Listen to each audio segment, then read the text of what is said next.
யோவான் 14வது அதிகாரம் அதனுடைய 29வது வசனம். இது நடக்கும்போது நீங்கள் விசுவாசிக்கும்படியாக நடப்பதற்கு முன்னமே இதை உங்களுக்கு சொன்னேன். வலது கரத்தை உயர்த்தி சத்தம் ஒரு ஆமென் சொல்லுங்க பார்க்கலாம்.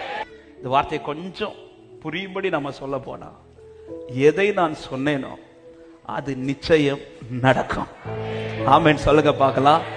நடக்காததை பேசுகிற தெய்வம் அல்ல, நடக்குமா என்று கேள்வியோடும் பேசுகிற தெய்வம் அல்ல. அவர் வாயிலிருந்து ஒரு வார்த்தை புறப்பட்டதானால் அது நிச்சயம் நடக்கும் என்று விசுவாசிக்கிறவங்க வலது கரத்தை உயர்த்தி சத்தம் ஒரு ஆமென் சொல்லுங்க பார்க்கலாம்.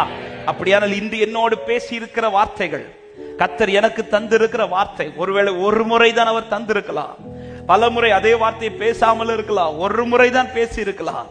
கர்த்தர் சொல்லுகிற வார்த்தை கவனிங்கள்.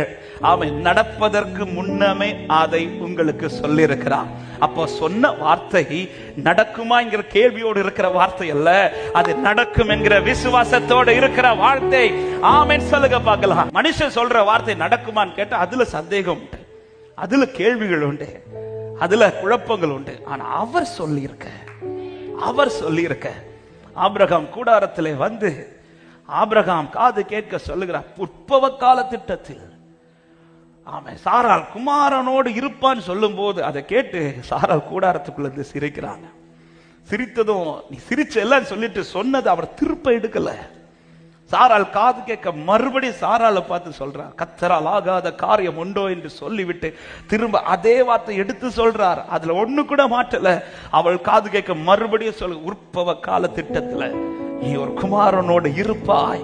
அதன் அர்த்தம் என்ன? அவர் வாயிலிருந்து ஒரு வார்த்தை எனக்குன்னு வந்துட்டுனா நான் விசுவாசிக்காட்டாலும் அது நடந்தே தீரும் என்று விசுவாசிக்கிறவங்க சத்தமா ஆமென் சொல்லுங்க பார்க்கலாம்.